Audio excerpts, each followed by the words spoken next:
Hello everyone, welcome to Redmen TV. It is player ratings time. Liverpool 3, Benfica 3. Liverpool progressing to the semi-finals of the Champions League 6-4 on aggregate and will face Villarreal. It's been a while since I've done one of these, so I'm going to need your help with what was a bit of a mad game. I had some numbers in my head and I've seen some comments from other people. It might be a little bit mixed, so we're going to do this together and work our way through it. Just want to say a quick hello to Gaz, who's a first team member, Roosevelt Bryce, who's now a first team member, and Alex RS 2.0, who's also a first team member. You know the way this works by now. We'll go through each player individually, we'll talk about them, and then we'll give them a rating. You can also vote for the man of the match. Instructions are below me, so you put exclamation mark vote space followed by the number of the player, and we'll tally it up at the end and we'll see who that is. So just to be clear, when we're doing each player, just give me a number because it's just a bit of a mess sometimes. I do also want to start this on a bright note as well, actually. I pulled up two tweets whilst Errol was doing his show. There's a tweet here from Michael Reed. He says, for the first time in the club's history, Liverpool reached the semi-final of the League Cup, the FA Cup, the European Cup / Champions League in the same season. And if you're not happy after that, then I can't help you because it just will not happen. Alisson Becker, we'll start with him. Conceded 3 goals. I'm not sure how much at fault he was for those 3. In fact, he conceded a lot more than 3 goals, to be perfectly honest. I think Benfica had 2, maybe 3 in the end, ruled out for offside. And this is part of people's problem now with Liverpool's high lines when it does get exposed and those chances are created.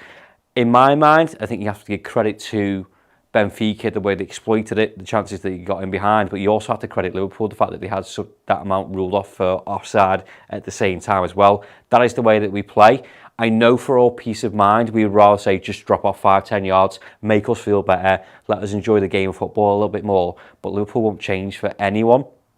So I think he can criticise the back four, which I'll come on to in a second, and Klopp has said something in his post-match which I think might change some people's minds. But Alisson Becker, again, you know, he comes off his line, that space between him and the back line, they're pushing up and he's trying to either stay on his line and come forward. When being Benfica have then got a player that will exploit the space, has got loads of time, he's pretty limited. And what I do like about Alisson Becker, and he's had this trait since he's coming from Liverpool, he will leave it to the very last second until he makes his mind up about which way he wants to go, which way he can force the attacker.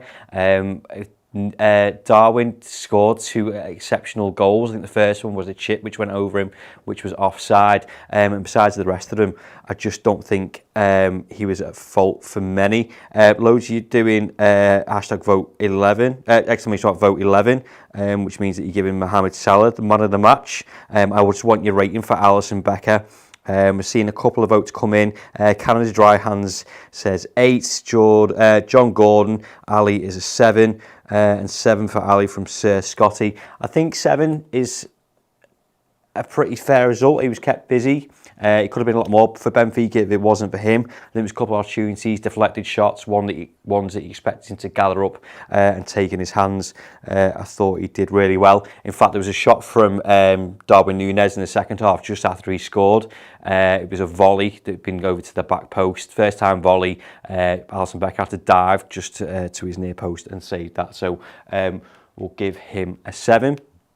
Before we get on to the defence, just another tweet that I wanted to pull up, and this is from Jurgen Klopp's post-match press conference. I'm taking this from Ian Doyle, but you can get it from other places as well. Jurgen Klopp said, I made 7 changes and I decided only yesterday that the last line to play together. They had 20 minutes to put it together. I liked it for the most part. Playing the opponent offside didn't work so well tonight, and that's my fault. Now, we're going to go through the ratings of the performance of these players, but I think that's such an important context that last night he said that's going to be my back line, and he had 20 minutes to work on what they did. It wasn't comfortable viewing for us, as I said before. Credit Benfica for the way that they played. When the team news came out, I was like, that's a bit too many changes than I would have thought and I would have liked. Liverpool are through, and that's all that matters. So, okay, let's start with Kostas on this one, because I think that's the easiest one out of the 3. Will be a lot of people's man of the match. He got the official man of the match. He gets 2 assists in that game. He gets the assist, obviously, for Konate from the corner, and then later on for Roberto Firmino as well. I thought he was outstanding. I think there's been a lot of calls for him to play a lot more football recently, and he's always a good backup for Andy Robertson. Defensively, I thought he was superb. He's got a little bit of gnarl about him, I think, and I'm not sure whether that's just from his energy or his determination, but he's got that in abundance. The amount of times he got forward, his delivery, I mentioned before, he gets 2 assists, and he's pressing as well. You know, I don't think he's a better backup to Andy Robertson. I mean, loads of people, I'm sure, in the comments and certainly on social media and on Twitter, they have done and may argue that he should start a lot more games of football for Liverpool Football Club. Personally, my man in the match, which again we'll do at the end of the show. So just give me a number. Don't need to do exclamation mark votes 10 or anything. Just the number that you think he should be out of 10. As a lot of people have already done that already. Mary Jane Lounge says Kostas 10. Canada's Dry Hands in the comments again says 9. Kevin Okwima says Tsimikas 10 out of 10. Amazing performance. John Gordon, Kostas 9. Timothy Fiosa, sorry, I've absolutely butchered your name. It says 10 for Kostas, would start it in any other club. That's a really good point. And Moussa Diop, 9.5. I'm going to give him, I think I'm just going to give him a 10, you know.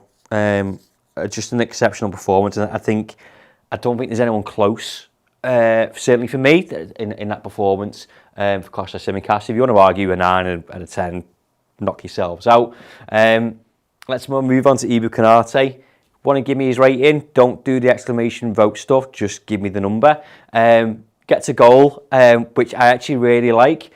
Earlier on today, I was watching, this is a bit of a tangent, but I was watching a clip from Ben Foster's YouTube channel. I think it was Cayman Casper Schmeichel that were talking about Goalkeepers Union or whatever. But he was talking about how hard it is to jump, get a nudge from someone and try and catch the ball. That goal that he scores, not only does he jump and time it to perfection, he jumps and has 3 Benfica players around him that are all jostling from the ball, and he has Joel Matip that's pushing him from behind as well. So to show that the time and the calculation of where the ball is going to come, the strength, determination to actually head the ball and keep his balance and then head the ball into the side netting, I think is just a brilliant goal from centre-half. And I like that we're seeing that from him. Obviously, he gets his first Champions League goal away at Benfica. He gets another one tonight. He also showed moments of what he's about. You know, that battle with Darwin again up top. I know Darwin picked up several different positions. When he couldn't get past Konate, he tried it with Matip and he tried it with Joe Gomez. And he was picking up, you know, either side. But there's moments in that game where he's on one-on-one in a foot race with Darwin, who we all have been lauding, and rightly so, from last week when we played him, and again tonight because he causes issues. He's in a foot race with him, and he's got the pace, he's got the strength, he's got the confidence, he's backed himself, which for such a young player who's coming in to fill the boots of Virgil van Dijk, I think has gone under the radar, and I think he deserves the plaudits for the game tonight, which is mad to say considering that we conceded 3 goals. Let's get on to some of the ratings that you've given him. Paul Evans, who's a member, says he has to have 10 as well. Moussa Diop, 8. Mary Jane Loud says 9. Any comments? Litzler Lee says Ebu 8. He will earn position for Virgil van Dijk. And Sir Scotty 99 says Ebu 8. What a goal. Our up-and-coming future centre-back. And a couple of 9s in there as well. Ebu 8 point for the goal. So what I'm going to give him a 9. I might change some of these because I do this every single time. I get excited about Liverpool being in the Champions League semi-final or winning a game of football, which I know we didn't win tonight, and I get a bit carried away. So if you think I got carried away, tell me, and I will just ignore you, possibly. Joel Matip, again, going back to that context of this back line, just played for 20 minutes again yesterday, and Klopp decided it. There's criticism of the offside trap. Again, this isn't just directly at Joel Matip. But I don't think it's a direct criticism of Joel Matip, but when Virgil van Dijk isn't playing, and I think this is maybe what Liverpool missed at times. I think Liverpool missed a couple of things. I think we missed the calmness of Virgil van Dijk, the direction of Virgil van Dijk, the barking of orders from Virgil van Dijk. I know Joel Matip is not that player. That isn't his game. But I think when you're the senior player in the back line, I personally want to see more of that from Joel Matip. Now, whether we have players before that don't lead with their mouths, they lead with the football that they play, and maybe that was the reason why Jordan Henderson and James Milner started this game. I don't know, But I think when you're missing such leadership in Virgil van Dijk, with the high line that we play, you're looking at your senior players to give direction to these other lads and tell them how to do it. You know, he's played so much football so far this season. For me, he should be guiding them a little bit more. Just let me get to some of your comments. Timothy Fiota again says 7 for Matip. Sometimes I wonder why he just doesn't play DM.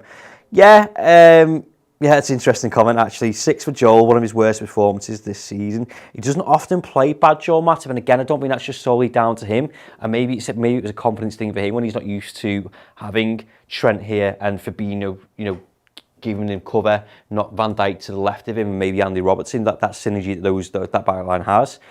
We did a debate show today, and I said part of Liverpool's success this season has been Joel Matip because he's been so consistent, because he's been available to play games of football. I think he's allowed an off game, but then he's not immune to criticism either. So it'd be interesting to see what the rest of the comments say. There's a 7.5. Says Scotty99 again says Matip 7. There was no leader in the back line, which is what I've just said. Jason Green said it's a back four that have never played together. It's the reason we can see 2 offside traps with Konate, man of the match, with Costas. Okay, well, I think we've got that right so far.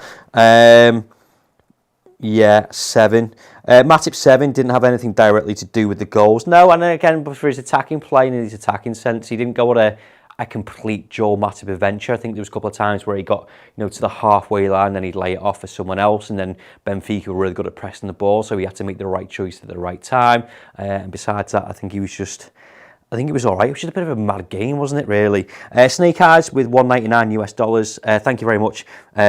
We can see clearly the difference without Virgil. Yeah, that's completely fine, and that's where we are. We have to remember the age of some of these players. And again, as the comment says, and as Jurgen Klopp said, this back line was picked last night, so he said blame him. So let's not be too harsh on the players, and let's be happy that we're in the semi-finals of a Champions League yet again.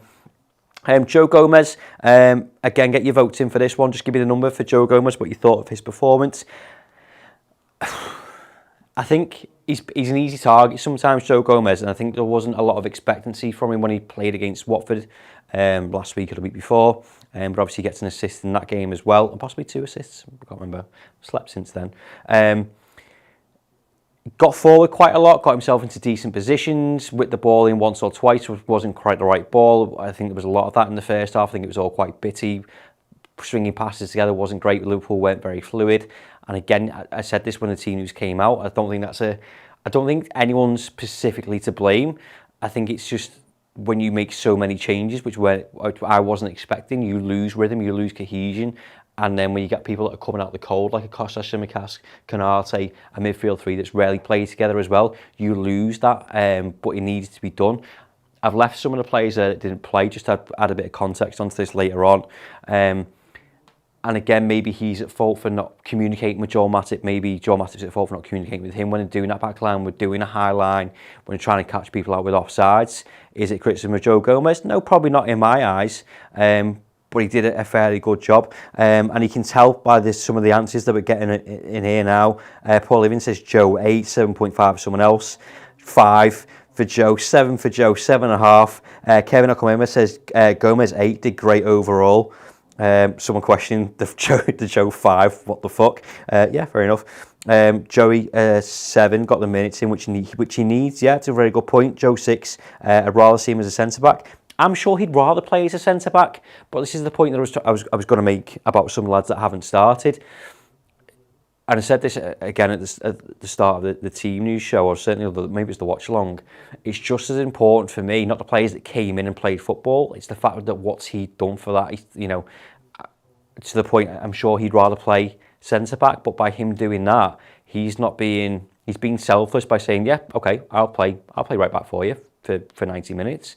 That means you can rest this guy, the world's best right back, give him the night off when you've got an FA Cup semi-final and important Premier League games to come through, still putting a decent performance. Liverpool have a squad which we've all asked for the past few years. We've got squad depth, we've got choices, we've got options. I'm fine with him playing right back and putting in a decent performance tonight. I wasn't expecting to be blown away like I was against, well, not blown away, but the good performance he put in against Watford. He needs to take one for the team sometimes, and we use him in different positions, and we praise other people for just playing games of football and helping the squad out. So I think he deserves a bit of credit for that. Just a few more comments. Snake Eyes again, but thank you very much, mate. $199 says Gomez, 7.5. Just one more. Team Fiosa says 7 for Joe. Not great going forward. Maybe should hang back a bit more. But we're comparing him to Trent Alexander-Arnold. This is the point I'm making. You can't expect him to be like for like when he's predominantly a centre half. So I'll go for 7 for Joe because I don't think he did anything wrong. Let's move on to the midfield now. Jordan Henderson played in the 6. Do you know what? It's just mad seeing some of the ratings for Joe Gomez. Sorry. Someone there says, someone says love Joe, someone gives him an 8 and someone else gave him a 5. This is the problem with player ratings. It's all opinions and no one's wrong. It's fine. Completely fine. I'm going the wrong way. Jordan Henderson. Yeah. Again, I think the way that the game played and the way that it was going, and again, I said this to Errol before, and this balance of midfield needs to be right for me. And then Liverpool don't get it right, and again we saw this at the first half of Manchester City. I don't think it was some of the performances in that game. We don't control the game of football, and then everything else kind of seems to fall apart around it. But you know, you're talking about his pressing, some of his balls forward were a bit inconsistent for me, if I'm being completely honest. There was times where he was just hoofing the ball up. I don't think that's Liverpool's game. Where he was trying to relieve pressure, which he might be trying to do, then that's fair enough. And then some of them getting forward and pressing and winning the ball high up and then getting Liverpool on the attack again, which is why we like Jordan Henderson. I like him for that. He'd had to provide protection for this back line as well, which we praise Fabinho for doing, but you know, it wasn't his usual playing the 8 role, get forward, connect the play with some of the front 3 and get Liverpool on the attack. So I don't think it was an outstanding performance to the levels of Konate and Tsimikas, and maybe they've outshone him a little bit. But again, maybe a little bit mixed in the way that the game went, because you know, if it's 3-0, he's getting a high score. Because it's 3-3, I said it was a bit of a mad game. It's probably more difficult to give people a ratings and maybe have a perspective on this. Michael Fox says, Hendo 7, looked all right, some good moments going forward, but not much else. What's for dinner says, if Millie gets less than an 8, then I'm jumping ship to Southport Athletic. Yep, okay, sound there. John Gordon 7, loads of 7s for Jordan Henderson. FPL Skills, who's a member, says Hendo did the job. That's all he needs to do when we're filling in there. The number 8 role is where we need him to perform really well. Yeah, Hendo a steady 7. So I think I'm just going to go with the consensus on that one and give him a 7. James Milner, who was captain for what were we saying, Errol? How long was 10 to 15 seconds? 10 to 15 seconds. I mean, Usain Bolt could run the 100 metres quicker, and he was actually captain for. There you go then. Facts from Errol Smith there, captain for a number of seconds. Several moments. Everyone always questions why James Milner starts games of football. Akin to what I said about Joe Gomez and having a squad and using them. I think we all look at Joe Gomez and go, he's a 36-year-old footballer. He really shouldn't be starting against the Liverpool Football Club, particularly in a Champions League quarter-final second leg where the pressure's on. But I think he showed tonight a lot of people of why he does get picked, and obviously why Jurgen Klopp backs him. I think when you've got inexperience in his back line, as I said before, you need someone to bark orders and control the plays, which is Jordan Henderson, but you also need players that do it with the way that they play. Now, I personally like a little bit of need or you know, a little bit of anger to kind of either rile up the opposition, not like Atletico did to Man City, not on that scale at all, but I think it gives a bit of impetus to players that are around him and shows that you're actually in a fight and that, you know, this won't be easy for Liverpool. I think James Milner did that. And it's mad to see some of the results in this. What's for dinner says 8, 2 for Milner, 6 for Milner in my opinion. Milner gets a 3. Generally think he's put on for sympathy. Yeah, okay. Dietmar says 7. What's for dinner? He's just being really consistent with the 8s in this one as well. Kevin in the comments says Milner 2. He looked rusty AF. I know what that stands for. I'm not going to say it. Milner 6. Milner did his role for the club and got us through to the semis. 7, yeah, great perspective there from John Gordon. FPL Skills. Hendo put the armband on him, and then the next time he decided to look at the telly, he was off the pitch. Yeah, it was quite funny.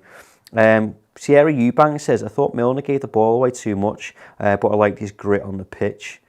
Yeah, I'm going to go with a 6.5 for James Milner on the balance of the votes that are coming in. So yeah, we'll give that to his performance. Yeah, he had one shot in the first half which really annoyed me, which he decided to shoot from 40 plus yards, went straight over the bar, and then a couple of minutes later he had another shot, and I was like, don't shoot, Naby, don't shoot. And it was millimetres wide. But in terms of his retained possession, linking up play, I thought he grew into the game, and that's like the Naby Keita that I want to see. And I know I'm being repetitive here, but he's got a job to do for the team. And someone that was helping out Tsimikas at left back constantly with the press, and even forward. There was times where it was almost like a front four. And there's one period where Naby was leading the press. You're putting pressure on Otamendi, you're putting pressure on Vertonghen, and you're forcing Benfica into mistakes, which obviously allowed us to create chances. So yeah, there's a lot of love for Naby in the comments. A couple of 8s, a couple of 7s, a 7.5. Naby Lad gets a 7, a new nickname, the Wanderer. Yeah, a very solid 8. Naby 6, king of skying balls and giving them away. I'm going to go 7.5 because, again, that's down the middle of the road for that. Luis Diaz, I adore that man and everything about him for the same reasons that I've praised Kostas Tsimikas. I think he starts out on the right for a couple of minutes, for about 10-20 minutes, maybe even longer than that. Did a little stint in the middle and then pops up on the left later on into the second half. So exciting. He's full of energy when he loses the ball. I mentioned it before. It's not, okay, I'll lose the ball and then a guy will pass that ball. I'll just go and chase every single man until I get that ball back. He's got skills. He put someone on his arse. He had loads of chances to score. I just think he's a constant threat, and even to us, he's an unknown quantity because he gets me out of my seat because I don't know what he's going to go and do. So imagine what that's like for the opposition as well. Someone says my mic has gone. Is that right, Tom? Can you hear me? No. Okay, sound. Tom has sorted it. Diaz 8. Yeah, I'm just going to give him a straight up 8. Bobby Firmino, really interesting one. He has that chance in the first half in which the goalkeeper's off his line, running towards his goal. You're thinking, just chip him, Bobby. You've got this in the bag. You've got this in your locker. You can chip a goalkeeper from 30 yards out. He doesn't. He waits. He tries to play the perfect ball to Luis Diaz.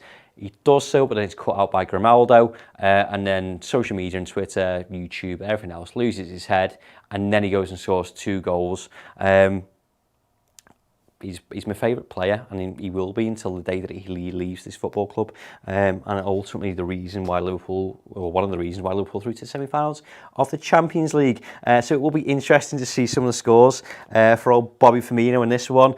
Can see lots of 9s, 8.5s, 10s. Yeah, straight up 9 for Roberto Firmino. And Diogo Jota as well. I don't struggle with Jota. Absolutely adore him, but I think he has this knack of being in and out of games, or not really being in games, and then he can always pop up with a goal. Yeah, and again, you know, he's got that little bit of needle about him. He's aggressive. He never gives up. Yeah, he's just a brilliant player to have in your locker. And again, you know, if he's playing, which was a bit of a surprise for me, then you're not starting Salah, you're not starting Mane. You know, you're getting use out of your whole squad. So I think tonight was important. Again, as I said before, about some of the lads that didn't play as much as it was the ones that started. So I don't think he did anything of note, and I don't think he did anything wrong either. So yeah, lively as hell is a great description there from Desporto. Lots of 8, 7.5, 7.5 easy. Yeah, I really should have wiped some of these. In fact, that one's got 7.5 on it, so let's just go with that. That was easy. I'm not going to bother with the substitutions, but I will talk through a few of them. Fabinho, there was 10 minutes where he came on, and I felt safer. I thought the game was a bit more controlled. So it was obviously, I think it was him, Thiago, and Salah that came on at the same time around about the hour mark. And, you know, we retained possession, we kept the ball, we got the quality of Thiago to thread passes through to the front three. Fabinho had to kind of mop up any mess. And then there was just 10-15 minutes of absolute chaos. And I was just screaming for Liverpool just to calm things down, keep hold of the ball, pass it around the back four if you need to, draw Benfica out, make them do the running. So whether it was instructions from Jurgen Klopp, whether they played the occasion and not the game, there was 10-15 minutes where I thought we kind of lost it. But again, he got an hour off tonight. He got an hour off tonight. He got an hour off tonight. Going into a semi-final of the FA Cup, I think is huge. And obviously the Premier League games that we've got coming up. Divock Origi, good to see him. I thought he was pretty good. Some good controls, hold up play, turning the ball and getting forward, but he didn't play that long. Mane, I thought, was hungry. He was a threat. He was getting to the byline. He was cutting balls in. Great link-up play with Tsimikas. So it's good to see these players are coming on, and you know, to be able to bring these 5 on in the quarterfinals, second leg of a Champions League football, it just tells you everything you need to know. In fact, not everything. The little bit that I've missed out is the fact that these lot came on. Virgil van Dijk, Trent Alexander-Arnold and Andy Robertson got the night off in the quarterfinals, second leg of the Champions League. That's a great position for Liverpool to be in, and I think why Jurgen Klopp's starting 11 has been justified. I know it's easy to say now that we've got through and we're qualified and we're through to the semis, and we were all a little bit concerned. But I think we should be grateful for the squad that we've got, the depth that we've got, and the quality that we've got, the fact that we are able to do that. So important minutes for some players and important rest for others. Going into the business end of the season, I think is massive. And I know you may not be happy with the complete performance of Liverpool, but just look at the bigger picture and the context and what that could mean going into a busy couple of weeks. We're all going to be lovely and stressed. Yeah, so we're going to wrap things up here. Apologies about the slight audio issues that we had, but Tom has fixed it. The man of the match was Tsimikas with 43% of the votes. Tsimikas obviously got the official one and the proper official one, because it's the Redmen official one. He got the man of the match for that as well. Do stay tuned as well. Me and Errol are going to do the instant match reaction, probably going to do about half an hour talking about the whole game over on Redmen Plus. Give yourself a chance to sign up right now if you want that. You want the final word tomorrow. You want Neil Jones' Journal Insight tomorrow. You want an opposition preview for tomorrow. You want hours more Liverpool content, pre-match, post-match, interviews, documentaries. It's like Netflix for Reds. It's £5 a month. This could be Liverpool's biggest ever season, not just in our lifetime, possibly their history of winning 4 trophies. Come and enjoy it with us. If you haven't got time to watch all the videos, it's available in podcast form to your native podcast app. So as soon as you sign up, you'll get instructions on how to do that, and you can listen to it on the go, in the car, in the walking, in the gym, whatever you do. And yeah, come and join us for what could be a huge, successful season, hopefully, for Liverpool Football Club. Thank you so much for watching the video. If you would like to, check out redmenplus.com, our Liverpool streaming service and bonus content site that gives you more Redmen TV studio shows and documentaries, features and interviews, as well as a whole lot of podcast content as well. Head to redmenplus.com by clicking the button, go and subscribe, and yeah, fill your boots on amazing Liverpool content.